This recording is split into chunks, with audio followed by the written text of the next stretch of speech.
My husband James said, "Shame on you. When I met you, you wore makeup and perfume." Then I said something that would change our marriage forever.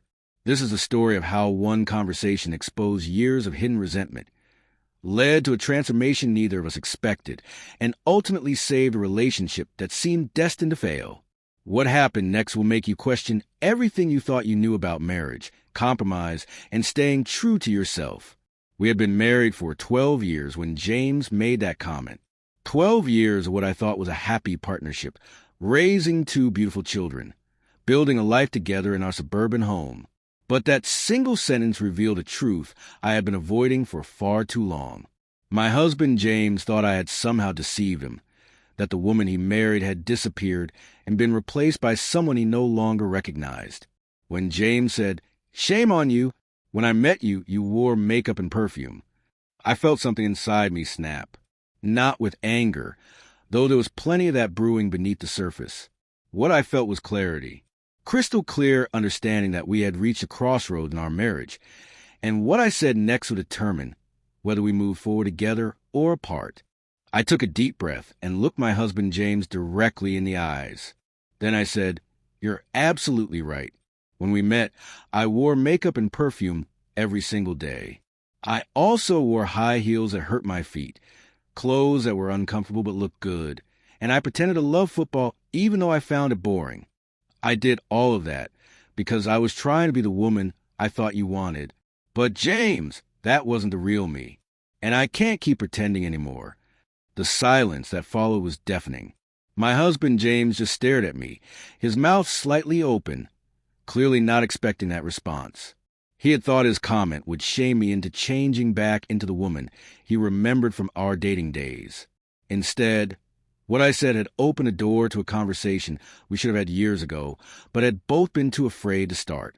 James finally spoke, his voice quieter now, less accusatory. "So, you were lying to me the whole time we were dating? You pretended to be someone you weren't." The hurt in his voice was genuine, and I understood why he felt that way. But my husband James needed to understand the full picture of what had happened between us over the years. Then I said, "I wasn't lying, James. I was adapting. I was doing what women have been taught to do for generations, making myself more appealing to attract a partner. But here's what you need to understand. You've changed too. When we met, you exercised 5 days a week. You took me on romantic dates. You listened when I talked about my dreams. You made me feel like the most important person in your world." When did that stop? My husband James looked genuinely shocked by this observation. It had never occurred to him that he had also changed dramatically from the man I fell in love with. He had put on 40 pounds, stopped planning special moments for us, and spent most evenings staring at his phone or watching television. But somehow, in his mind, only my changes mattered. Only what I looked like, what I wore, how I presented myself to the world. Then I said something that I had been holding inside for years. "James, I stopped wearing makeup every day because I was exhausted. I was working full-time, taking care of 2 kids, managing a household, and trying to be everything to everyone. The makeup and perfume weren't priorities anymore because I was surviving, not living. And instead of asking how you could help, instead of trying to understand what I was going through, you just noticed that I didn't look the way you wanted me to look anymore." The conversation that followed lasted for hours. My husband James and I talked more honestly that night than we had in years. We both cried. We both got angry. We both said things that needed to be said but had been suppressed for far too long. When James said, "Shame on you. When I met you, you wore makeup and perfume," he had no idea that those words would become the catalyst for either the end of our marriage or its rebirth. What I discovered during that conversation was that my husband James had his own frustrations and disappointments about our marriage. He felt taken for granted, unappreciated, and disconnected from the partnership we once had. When he made that comment about makeup and perfume, he wasn't really talking about cosmetics. He was expressing his feeling that the romance and excitement had died in our relationship, and he was blaming me for that loss. Then I said, "James, I understand that you missed the excitement of when we first met. I miss it too. But you can't put all the responsibility for keeping that alive on me and my appearance. Marriage isn't a permanent dating relationship where I'm constantly trying to impress you. It's a partnership where we both work together to maintain connection and intimacy. If you want to make more effort with my appearance, then I need you to make more effort with our relationship.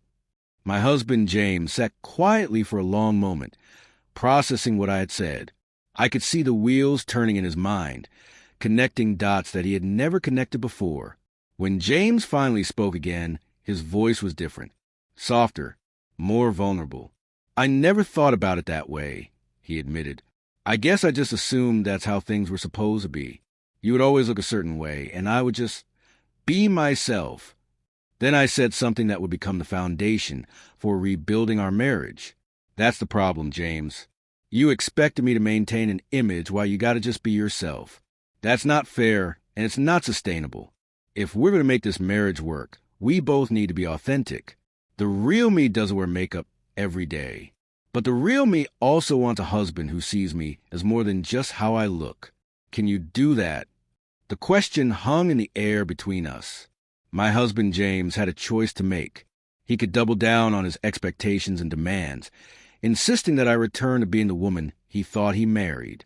Or he could accept the real me, the authentic person I had always been beneath the makeup and perfume, and work with me to build a marriage based on genuine connection rather than superficial appearances. What happened over the next few weeks surprised both of us. My husband, James, started going to therapy, both individually and with me, for couples counseling. He began to examine the expectations and assumptions he had brought into our marriage, many of them inherited from his own parents' relationship and from cultural messages about what wives should be. When James said, "Shame on you, when I met you, you wore makeup and perfume," that comment had come from a place of deeply ingrained beliefs that he had never questioned. Through therapy, my husband James came to understand that his comment wasn't really about makeup and perfume at all. It was about control, about expectations, about wanting me to fit into a box that made him comfortable rather than allowing me to be fully myself. The therapist helped us both see that we had been playing roles in our marriage rather than being authentic partners. Then I said something during one of our therapy sessions that really resonated with James. I want you to imagine if I had told you 12 years ago that you could never gain weight, never change your hairstyle, never get comfortable in a relationship, that you had to maintain the exact same appearance and behavior as when we were dating forever. Would you have wanted that kind of pressure? Would you have felt loved and accepted? My husband, James, actually teared up when I asked him that question. No, he admitted. That sounds exhausting and impossible. I would have felt like I could never really relax or be myself. Then he paused and added, "Is that how I've been making you feel?" I nodded, and I could see the genuine remorse in his eyes. The transformation in our marriage didn't happen overnight.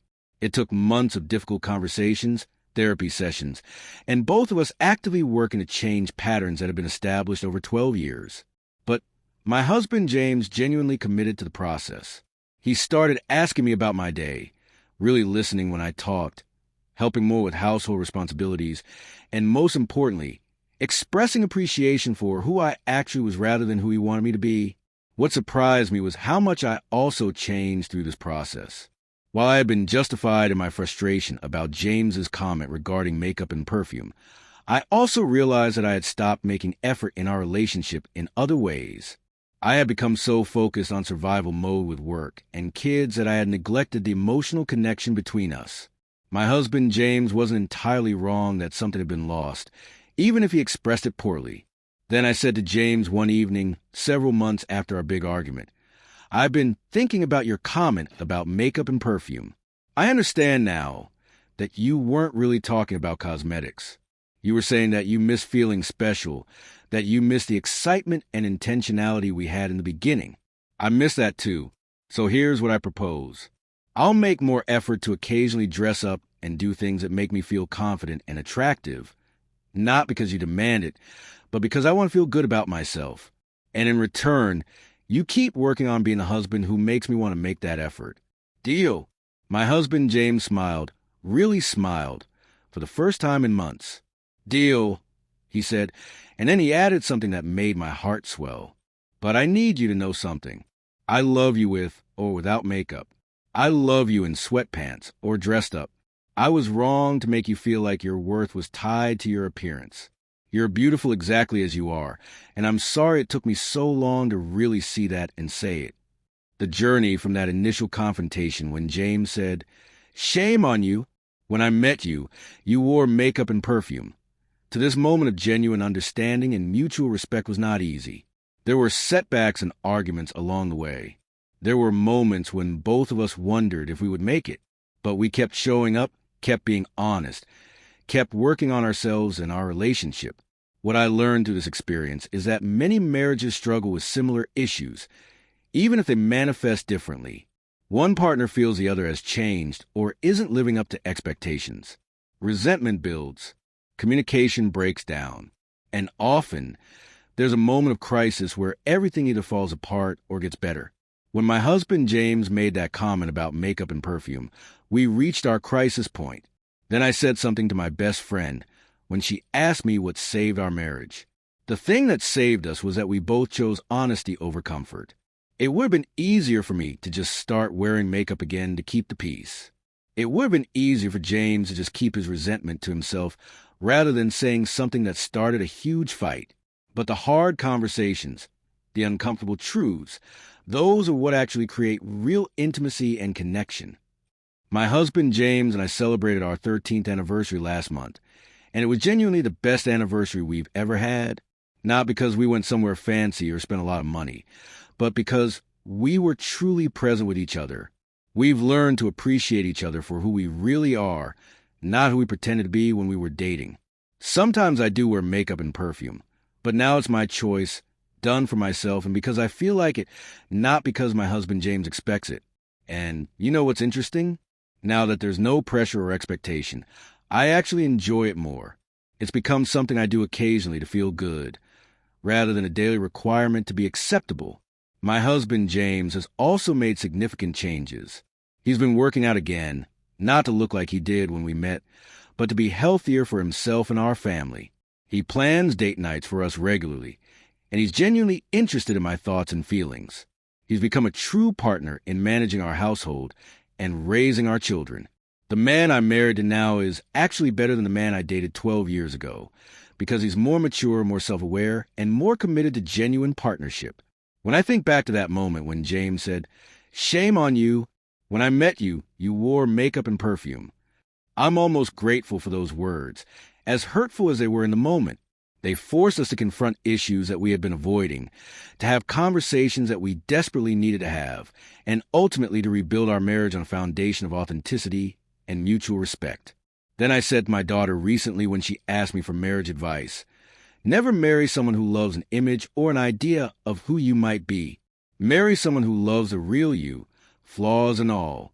And if you're already married and realize you've been pretending to be someone you're not, have the courage to show your real self. The right partner will love you for who you actually are. The lessons we learned from our crisis have affected every aspect of our lives. My husband James is more honest with his colleagues at work about his limitations and needs. I've stopped trying to be a perfect mother and have embraced being a real one who makes mistakes but shows up with love.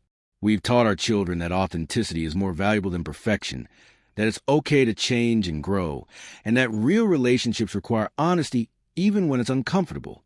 What happened in our marriage after James made that comment about makeup and perfume has become a story we actually share with other couples now. We've been asked to speak at marriage enrichment programs at our church, and we're always honest about how close we came to divorce. We talk about the importance of communication, of examining your expectations, of treating your partner as a full human being rather than a role they're supposed to play. My husband James often says in these talks, "The biggest mistake I made was thinking that marriage meant my wife should stay frozen in time as the woman I first met. I didn't understand that we're both supposed to grow and change, and that part of love is accepting and celebrating those changes rather than resenting them." Then I usually add, "And my mistake was thinking that I could suppress my authentic self indefinitely to keep the peace." I learned that real peace in a marriage comes from both people being fully themselves, not from one person constantly accommodating the other's expectations. The response we get from other couples is often emotional. So many people relate to our story because they're living some version of it themselves. Wives who feel pressured to maintain a certain appearance. Husbands who feel unappreciated. Partners who have stopped really seeing each other as individuals and instead see only the roles they play. One woman approached me after we spoke at an event and said, "My husband said something almost identical to what James said to you, but I just started wearing makeup again to avoid the fight. Now I realize I'm just delaying the real conversation we need to have." I encourage her to find the courage to be honest, even though it's scary. My husband, James, has become an advocate for men examining their expectations in marriage. He talks openly with his friends about how he almost destroyed his marriage by being shallow and demanding. He encourages other men to ask themselves whether they're being fair partners or whether they're holding their wives to standards they don't hold themselves to. The transformation in our marriage has been so significant that sometimes I can hardly believe we're the same couple who had that terrible fight. When James said, "Shame on you. When I met you, you wore makeup and perfume," I honestly thought our marriage might be over. But that moment of crisis became a moment of opportunity because we both chose growth over comfort. Then I said to James just last week, "Do you ever think about that fight we had? About the makeup and perfume comment?" He nodded and said, "All the time. It's one of those moments I wish I could take back. But I'm also grateful for it because of where it led us. I was being a jerk, and I needed to be called out on it."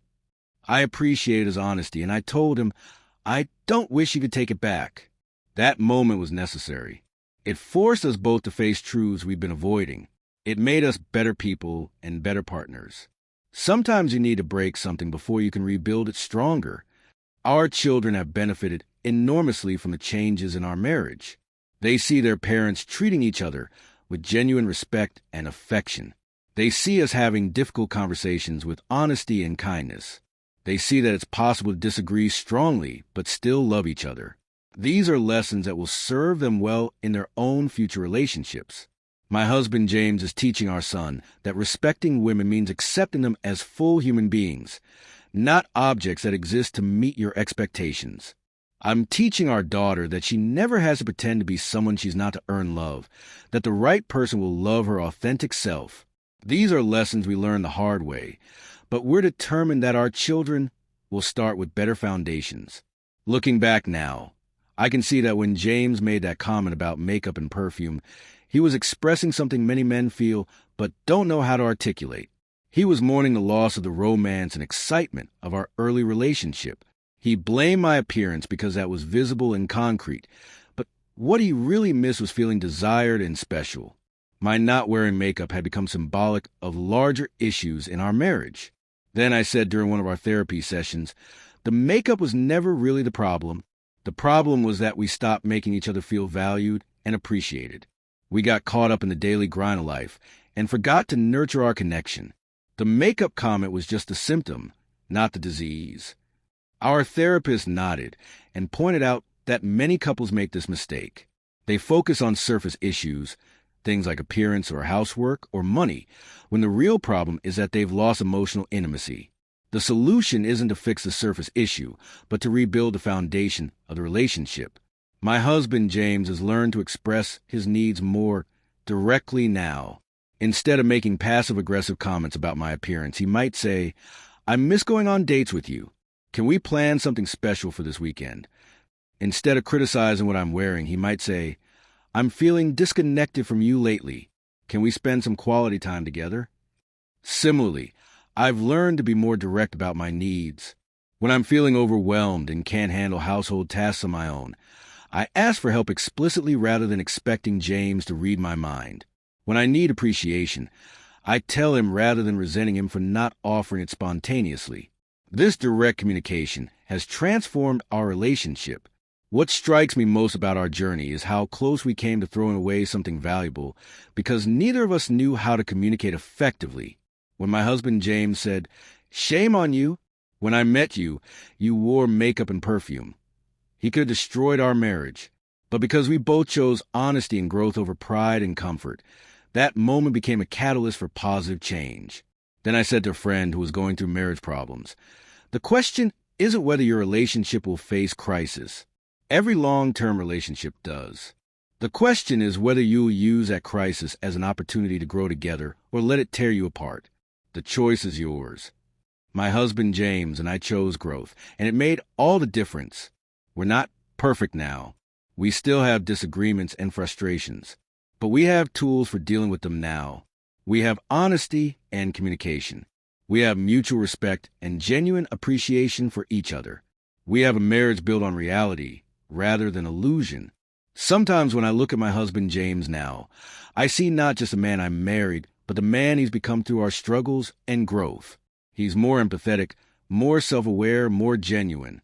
Similarly, I've become stronger, more confident, more willing to advocate for myself. We've both evolved, and our marriage has evolved with us. The comment about makeup and perfume seems almost trivial now compared to the deep issues it represented. But I'm grateful that James made that comment, as hurtful as it was, because it forced us to confront problems we might have otherwise ignored until they destroyed us.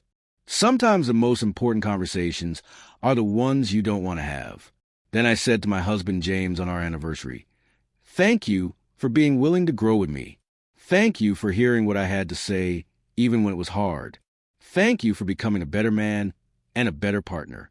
And thank you for that comment about makeup and perfume, because as awful as it was, it saved our marriage." James smiled and pulled me close. "Thank you for calling me out on my nonsense. Thank you for being honest about who you really are. Thank you for giving me the chance to be better.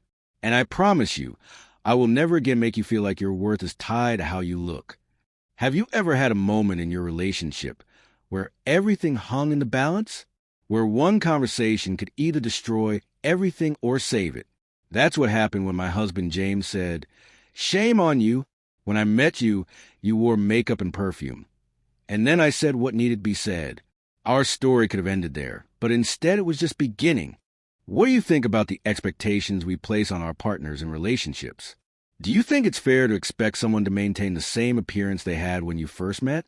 How do you balance making effort for your partner with being authentic to yourself? These are questions worth thinking about, whether you're married or not. Leave your thoughts in the comments below.